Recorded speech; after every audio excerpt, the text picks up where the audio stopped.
Welcome to CTRL News. I am Mondli Sogo. This is your one shop for all news you need to know in Africa and beyond.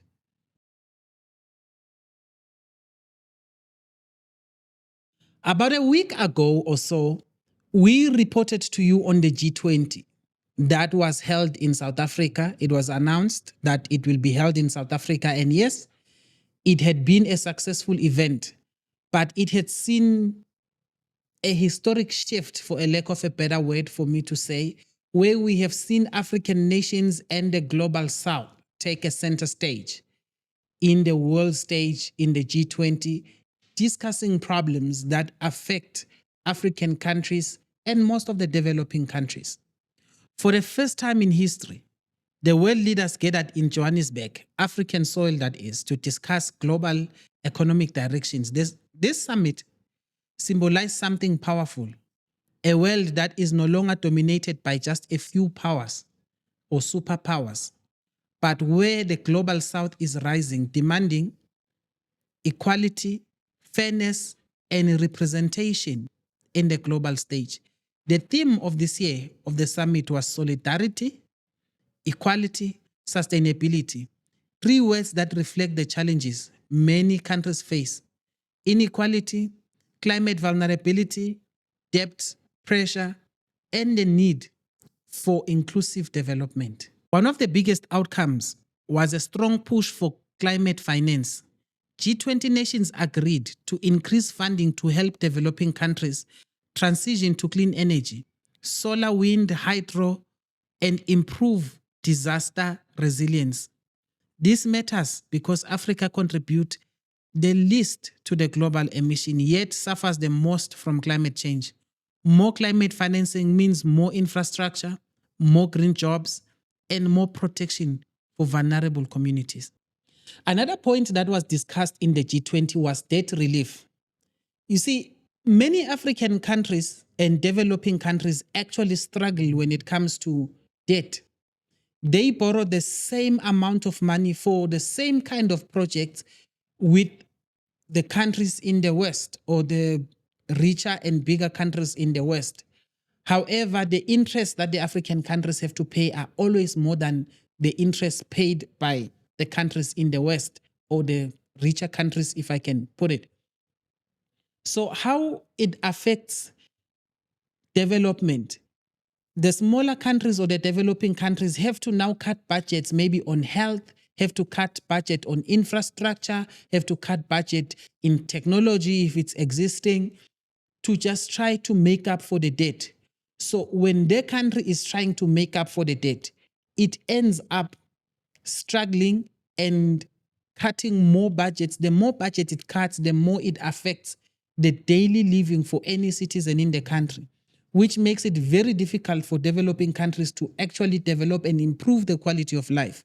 So what happened in G20, it was something that all the countries that were in G20 actually agreed with, to say debt relief is something that needs to be paid attention to, and the negotiations of it need to take place very quickly so that when it is being implemented, the changes can be felt immediately, which is actually very historic, if I can say, because we have never had a G20 on African soil, let alone that would look into issues that affect African countries or that affects developing countries.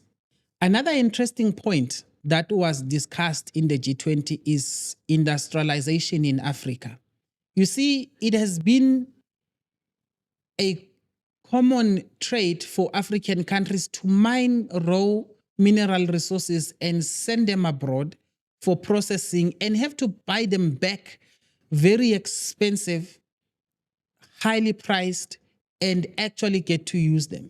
So one of the things that took a center stage in the G20 is that African countries need to industrialize more. They need to process more mineral resources at home, which would create jobs at home, which would actually improve the infrastructure back at home. This is another global shift. Most of the time in G20, they would be discussing issues affecting some of the countries that are already well off. It was not a place for the global South to take a center stage in terms of discussing issues like this one. So once implemented, we may see a lot of changes. We may see a lot of development in different African countries in terms of how they will be processing their very own raw material into something that would be sold in the global stage. It's not just on the point of employment in terms of the processing as well. It will also improve the infrastructure. Think about it. When it has been processed, we will need more bigger ports for shipment. We will need more roads. We will need more technology in terms of communication, in terms of getting many other things done. So this is one of the most important points that can improve the quality of life for many Africans. Because at the present moment, Africans move to countries or places where they can get jobs, where they can get a better livelihood. So if we have such kind of projects blowing out throughout the entire continent, there won't be a need for mass migration for people to move from one country to the other, because they would be making enough exactly where they are. One of the most surprising parts of the summit was the adoption of 122 points joint declaration, despite tensions. Even the United States rejecting parts of the document, the rest of the G20 agreed. The declaration includes commitment on global peace, which is one of the world's biggest threats at the moment, climate action, sustainable growth, trade, and digital transformation. This shows that the world has actually moved. The world is moving towards being multipolar leadership. Nations are willing to act even without full Western agreement. So what we have seen in the past, Western countries or countries that are well off are the ones that were calling the shots on what needs to be done and where it should be done and how much budget is needed. So this has just taken a shift. World peace is one of the important points that need to be achieved immediately. The wars that are already going on in the world need to stop immediately for development of the entire world. How improvement or how development works, it doesn't mean that when one country is striving, other countries have to suffer for that one country to be successful.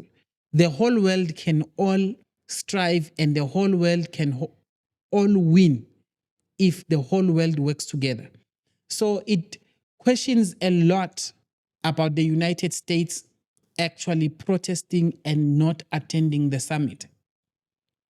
Not that they didn't not attend the summit because of the pack of lies, like we have reported before in this show, where South African politicians stressed out to say, America has the best intelligence services.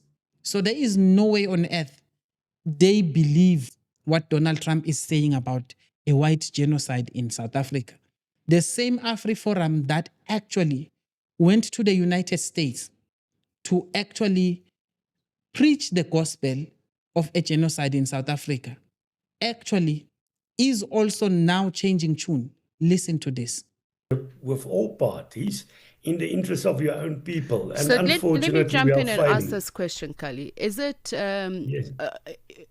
Are you objecting to South Africa as a government? And there are many South Africans who have called it a misinformation campaign and who've spoken out about it, against it, especially the labeling of what AfriForum has been communicating to the US, and whether it's your words or the extrapolation of the US. But the bottom line is the term white genocide is easily being bandied about. And you say perhaps the important thing is for South Africa to do something about it. Is South Africa not doing anything about it? Because for the first time, we saw the South African government taking the unprecedented step of releasing racial breakdown of farm murder victims. And according to those figures, between January and March 2025, there were 6 murders on farms, down from 12 during the same period, with 1 victim being white. So is it not important to reflect the reality on the ground for the sake of South Africa, brand South Africa, and that's for all South Africans? Yes, most definitely. We have to reflect the reality. It's not the reality to selectively just use a month or two. AfriForum has a report with regard to farm murders, a very credible report over the last few years. The fact is, farm murders have indeed come down. And the major reason for that is because the police are failing. We had to set up our own community safety structures that within the rule of law and within the framework of the law, communities protect themselves. And Donald Trump also faced some heat back home. He has some critics from the United States that were not happy that he actually had to miss the summit. Many around the world have declared this summit one of the most successful summits ever, which was actually including everyone and which actually brought the world closer to equality, to one of the main points that were actually declared in this summit. So it remains to be seen because the South African president was supposed to actually hand over presidency to the United States, which was actually absent on the summit. And the next summit is going to the United States. And Donald Trump has already started talking, saying things like he will not include South Africans in the next G20 that will be held in the United States. And the South African president also hit back, saying that South Africa will always be a part of G20. So now it's just a spate of words and an exchange of words. Of course, many said the summit was a success, of which Donald Trump absconded it. Nothing should be good in the world if it doesn't have a Donald Trump on it. Hence, he came to dominate the headlines about this. He was hoping that it will actually dominate the headlines about South Africans or about South Africa not being included in the next G20. But if you check out the headlines, the whole world is still astonished about how South Africa actually handled the entire summit. So it was a successful summit, and we will be reporting to you more updates on the story to just find out as to exactly how does the rift between South Africa and America affect trade and the well-being of citizens in both countries. You are watching CTRL News. My name is Mondli Sogo. Please do engage with us in the comment section. I would love to know what you think about the stories, about what you think about the G20 summit. Streets were closed in Joburg. We couldn't travel as much as we normally do. We couldn't have the freedom of movement in certain areas in certain times. And with all the sacrifices that we have taken as citizens, was it worth it for that to happen? What do you think about the summit? I would love to know more about it on the comment section. Otherwise, it was a successful summit. Thank you. Until next time.